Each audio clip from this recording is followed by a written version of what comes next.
এইবাৰ কাৰ ভাগ্যত আছে স্কৰ্পিঅ' থাৰ আদিৰ দৰে বিলাসী বাহন। এতিয়াই এটা টিকট ক্ৰয় কৰি পৰীক্ষা কৰক আপোনাৰ ভাগ্য। কোনে জানে আপোনাৰে ভাগ্যত থাকিব পাৰে আপোনাৰ সপোনৰ বাহনখন।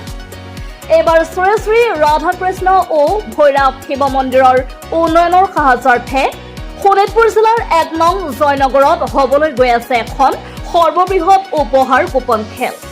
এটা টিকট ১০০ টকা, এখন বুক ১২০০ টকা, য'ত থাকিব ১৩টাকৈ টিকট।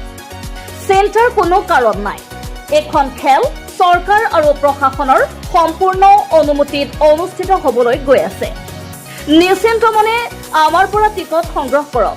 এই খেলৰ ৰিজাল্ট আপোনালোকে লাইভ দেখা পাব। এটি আপোনাৰ মন পছন্দৰ এটা টিকট সংগ্ৰহ কৰক। আপোনালোকৰ জ্ঞাতাৰ্থে জনাও যে একাংশ দুষ্ট চক্ৰৰ পৰা সাৱধান হ'ব। ভুৱা খেলৰ বাতৰি প্ৰচাৰ কৰি হাজাৰ হাজাৰ লোকক ঠগি আছে তেওঁলোকে। এনে ভুৱা প্ৰবঞ্চকৰ পৰা সাৱধান।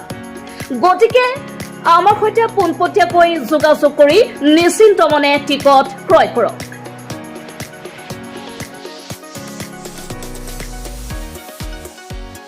খেল হৈছে যদি আগে পিছে কিছুমান ৰাইজে অভিযোগ দিছিল, কিন্তু এই খেলখনো কেলেংকাৰী নহ'ব, খেলখন স্বচ্ছতা সচতাত খেলা হ'ব। বিভিন্ন হিন্দু মুছলিম জগতৰ হৈছে কোনো খেলখনত যিমান লাভ হ'ব, কিন্তু মন্দিৰ নামতে যাব। এইকাৰণে হিন্দু মুছলিম সহযোগ কৰিছে। আটাইতকৈ আখৰ কথা, আজি ভাল লগা কথা, হিন্দু মুছলিমে চবৰে জহক কৈছে এটা শিৱ মন্দিৰৰ কাৰণে। এইকাৰণে এই খেলখন বহুত ভাল হ'ব। আপোনালোকে যদি খেলখনত আহিব, কিবা যদি প্ৰব্লেম পায়, কিবা যদি বেয়া দেখে, লাগে মঞ্চত যদি প্ৰতিবাদ কৰিব পাৰিব। আমি ৰাইজৰ মতে খেলখন হ'ব। এইখন বাৰম্বাৰ কৈছো, মন্দিৰৰ নামত খেল হৈছে। আজি মন্দিৰ হিন্দু সনাতনীৰ নামত খেলখন হৈছে। কোনো আজি এই খেলখন যে পাতিছো, কোনো পকেটত যাৰ কাৰণে পইচাৰ কাৰণে খেলখন পাতা নাই।